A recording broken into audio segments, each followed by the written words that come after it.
नमस्कार बंधुरा योर किचेने आपनादेर सबाइके स्वागत। आमी आज करे देखाबो भीषण जूसि और टेस्टी एई रकम चिली चिकेन। आमार अन्यान्य भिडियोगुलोर मतो एई भिडियोतेও थाकছে बेश किछु टिप्स एंड ट्रिक्स जेगुलो फलो करे आपनारा यदि चिली चिकेन बानान ताहले आपनादेर चिली चिकेनও হবে भीषण टेस्टी और जूसि। और এই চিলি চিকেন পরিবেশন করেছি এই রকম মিক্স ফ্রাইড রাইসের সঙ্গে। আর এই মিক্স ফ্রাইড রাইসের রেসিপির ভিডিও আমার চ্যানেলে আপলোড করা আছে আর ডেসক্রিপশন বক্সে আমি এর একটা লিংক দিয়ে দেব, আপনারা দেখে নিতে পারেন। চিলি চিকেন বানানোর জন্য চিকেনের পিসগুলোকে এরকম ছোট ছোট করে কেটে নিয়েছি আর সমস্ত চিকেনের পিসগুলোকে খুব ভালো করে জল দিয়ে ধুয়ে পরিষ্কার করে নিয়েছি। এবার এর মধ্যে দিয়ে দেব 1 চামচ পরিমাণে নুন, দেব 1 চামচ আদা বাটা, দিয়ে দেব 1 চামচ রসুন বাটা, দেব 2 চামচের মতো সোয়া সস আর দেব 3 চামচ কর্নফ্লাওয়ার। এবার এর মধ্যে দেব 2 চামচ ময়দা। ময়দা কম দেবেন, নয়তো চিকেনের ওপরে কোটিংটা বেশি মোটা হয়ে যাবে এবং চিকেনটা ক্রিস্পিও হবে না। এবার এই সব কিছু দিয়ে মাটনটাকে একবার ম্যারিনেট করে নিতে হবে খুব ভালো করে। এবার এর মধ্যে দিয়ে দেব 2 চামচ ভিনিগার,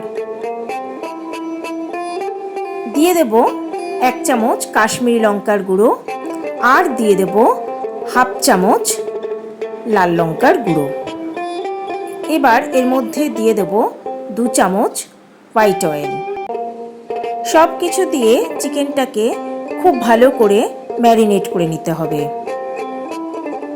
সব শেষে এর মধ্যে দিয়ে দেব একটা ডিম।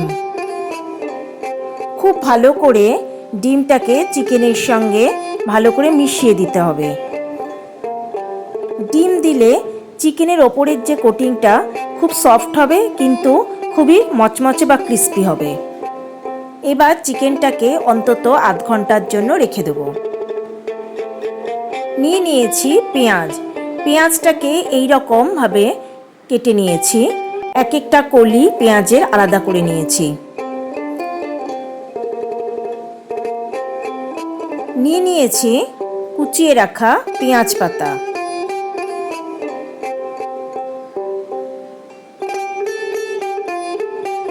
আর নিয়েছি ক্যাপসিকাম। ক্যাপসিকামটাকে এই রকম চৌকো করে কেটে নিয়েছি। একটা বাটিতে নিয়ে নিলাম রুম টেম্পারেচারে রাখা নর্মাল জল, এখানে গরম জল ব্যবহার করবেন না। এবার এর মধ্যে দিয়ে দেব 3 চামচ সোয়া সস। এবার এর মধ্যে দিয়ে দেব 1 চামচ চিলি সস আর 3 চামচ টমেটো সসের মিশ্রণ, দিয়ে দেব 3 চামচ ভিনিগার। এবার এর মধ্যে দিয়ে দেব 1 চামচ গোলমরিচের গুঁড়ো আর দিয়ে দেব 2 চামচ মধু।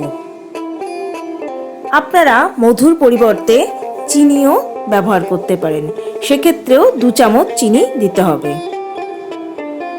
এবার এর মধ্যে দিয়ে দেব 3 চামচ কর্নফ্লাওয়ার।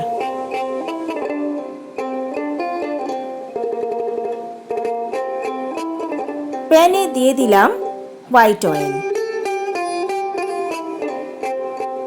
তেল গরম হতেই এর মধ্যে দিয়ে দিলাম ম্যারিনেট করে রাখা চিকেনের টুকরোগুলো। হাই ফ্লেমে চিকেনের টুকরোগুলোকে খুব ভালো করে ভেজে নিতে হবে।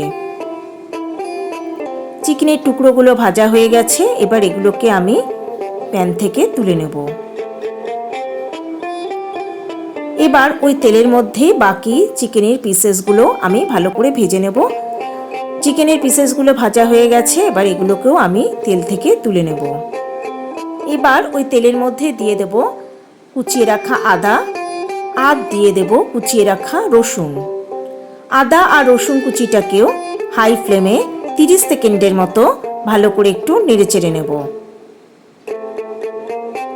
30 সেকেন্ডের মতো রসুন আর আদা কুচিটাকে ভেজে নেওয়ার পর এর মধ্যে দিয়ে দিলাম কুচিয়ে রাখা ক্যাপসিকাম আর দিয়ে দেব কেটে রাখা পেঁয়াজ। এবার এর মধ্যে দিয়ে দেব সামান্য পরিমাণে নুন। এবার এই সমস্ত কিছুকে খুব ভালো করে ভেজে নিতে হবে, আর এই সময় গ্যাসের ফ্লেম থাকবে একদম হাইতে। তবে সবজিগুলোকে কিন্তু নরম করে ফেলবো না, সবজিগুলো একটু শক্তই থাকবে। প্রায় 1 মিনিটের মতো সবজিগুলোকে আমি হাই ফ্লেমে একটু ভেজে নিয়েছি। এবার এর মধ্যে দিয়ে দিলাম 1/2 চামচ কাশ্মীরি লঙ্কার গুঁড়ো। এবার এটাকে খুব ভালো করে তেলের সঙ্গে ভেজে নিতে হবে। এবার সস আর কর্নফ্লাওয়ারের যে মিশ্রণটা তৈরি করে নিয়েছিলাম সেটা ভালো করে গুলে তারপরে এখানে দিতে হবে। আমার সকল দর্শক বন্ধুর কাছে একান্ত অনুরোধ রইল আমার চ্যানেলটা সাবস্ক্রাইব করার ও পাশে থাকা বেল আইকনটা প্রেস করার। এবার দিয়ে দেব খুব সামান্য পরিমাণে একটু নুন। এখানে নুনের পরিমাণটা একটু কমই দেবেন, কারণ সোয়া সসের মধ্যে প্রচুর নুন দেওয়া থাকে আর এটা তাহলে বেশি নোনতা হয়ে যাবে। এবার এটাকে ঢাকা দিয়ে হাই ফ্লেমে ভালো করে একটু ফুটিয়ে নেব। গ্রেভিটা খুব ভালো মতোই ফুটে উঠেছে। এবার এর মধ্যে কয়েকটা কাঁচা লঙ্কা টুকরো করে কেটে দিয়ে দিলাম, আর দিয়ে দিলাম কুচিয়ে রাখা পেঁয়াজ পাতা। এবার সমস্ত কিছুকে আর একবার ভালো করে নেড়ে দেব। এই সময়তেও গ্যাসের ফ্লেম থাকবে হাইতে, যেহেতু একটা চাইনিজ রান্না, আর চাইনিজ রান্না হাই ফ্লেমেই করা হয়। এবার এর মধ্যে আমি দিয়ে দেব ভেজে রাখা চিকেনের টুকরোগুলো। খুব ভালো করে সমস্ত কিছুকে চিকেনের সঙ্গে মিক্স করে নিতে হবে। এবার এটাকে আবার ঢাকা দিয়ে হাই ফ্লেমে মিনিট 3 ভালো করে রান্না করে নেব। ফিরে এলাম 3 মিনিট পর। গ্রেভি একদম ভালো মতো ঘন হয়ে গেছে। খুব ভালো করে সব কিছুকে নেড়ে চেড়ে দিলাম আর একবার। গ্রেভির কনসিস্টেন্সিটা এরকম থাকবে। এবার আমি গ্যাসের ফ্লেম বন্ধ করে দেব, আর ওপর থেকে ছড়িয়ে দেব কিছুটা কুচানো পেঁয়াজ পাতা। আমি নিয়ে নিয়েছি কিছুটা সাদা তিল, ওপর থেকে সাদা তিলও আমি কিছুটা ছড়িয়ে দিলাম। তৈরি হয়ে গেল আমার আজকের রেসিপি, খুবই সুস্বাদু চিলি চিকেন। যে কোনো ছুটির দিনে কিংবা যে কোনো বিশেষ দিনে আপনারা তৈরি করে নিতে পারেন এই চিলি চিকেন, আর পরিবেশন করতে পারেন যে কোনো নান, পরোটা, রুটি বা মিক্সড ফ্রাইড রাইসের সঙ্গে। রান্নাটা কেমন লাগলো তা কমেন্ট বক্সে লিখে জানালে খুব খুশি হব। আর যদি রান্নাটা ভালো লাগে তবে একটা লাইক, কমেন্ট ও শেয়ার করার অনুরোধ রইল সকল দর্শক বন্ধুর কাছে। তবে আজকের মতো বিদায় বন্ধুরা, সবাই ভালো থাকবেন, সুস্থ থাকবেন। নমস্কার।